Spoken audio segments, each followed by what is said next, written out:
وكي هون دومي تماشا دكن امنها بحثا جوینا هوليري بكن كو ايرو باشور كردستان هات لدارخستن جوینا که گلکی گرینگا كو چاوه هر کسی جی لیا دوی درده چه ورق گوتو بیش کرن حتی نمروف دکاره بیجه چه بریار درکبن لگور آگاهی ما كو دوی جوینا ده بطایبت فرماندار گشتی قصد مظلوم عبدی هفسروکا دائره تکرین در ویار وبریا خسر الهام احمد سروک پارتی دموکراتی کردستان مسعود بارزانی و نونر امریکا لسوریه توم باراک هفدیتن پیک آنینه لگور چافکانین ما ینکو نزیکی وان آلیان راگ هاند کو بهتری خوا مجارا راوستاندنا شر کتیه روژه ویده بتایبت کو اف جوینا هان هفدمی شرکی دجوار هاتیه لدار خستن کو یعنی بهتری خوا بحثا آگربستک گشتی کرنه پشتی وان ایریشن چتین حکومتا دمکی کو ایریشی هزن سوریا دموکراتیک دکن باشقه حتی نها تو آگاهیندن در نکتیه بینرن هجا لی نها دیمن هاتن امیلوان دیمنان بنرن کی دوی جوینه ده تام حاضر بو هندک آگاهیندن ینکو درباره وی ده هاتن جی امی بوره بپار و بکن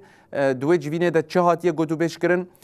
بحثا چی کرنه و کیجان مجار کتیه روژه وان ده هری کم ام دکارن ده سروان دیمنان ده بوره بپار و بکن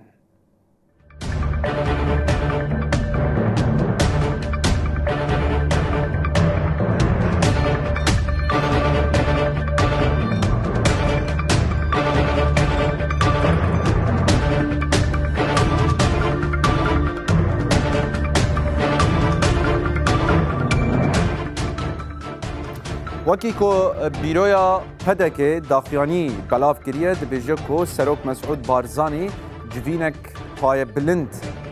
لدار خستیه تیده سفیر امریکا توم باراک و همجی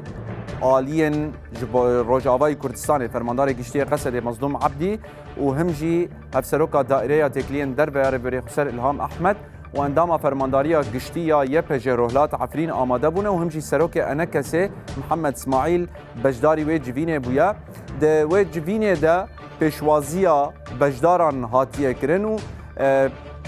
لسر وی هاتیه تقص کرن کو آشتی پیکوره و ری لبر تندی و راگشیان وره گرتن ده وی جوینه ده لگور کو هاتیه نیویساندن یعنی توم باراک سپاسیا مسعود بارزانی کریه کو اف جوینا هان لدار خستیه لگور کو نیویساندنه بجداران نرینن خواد در حق گلک دوزان دانین زمان و گابن پراتیکی کو دهله آرامی پیکوره ده و جوینه ده هاتیه نقاش کرن لگور آگاهین کو حتی به کریه درکتنه او جوینا کو ایرو هر کس لبنده بو بحثاوی کریه جوینه که برفره هم جعالی امریکی بجی گلک کس آماده بونه جعالی روج آوای کردستانه باکور و روجلاتی سوریه هم جعالی باشور کردستانه ده جوینه گوی آوایی هاتیه لدارخستان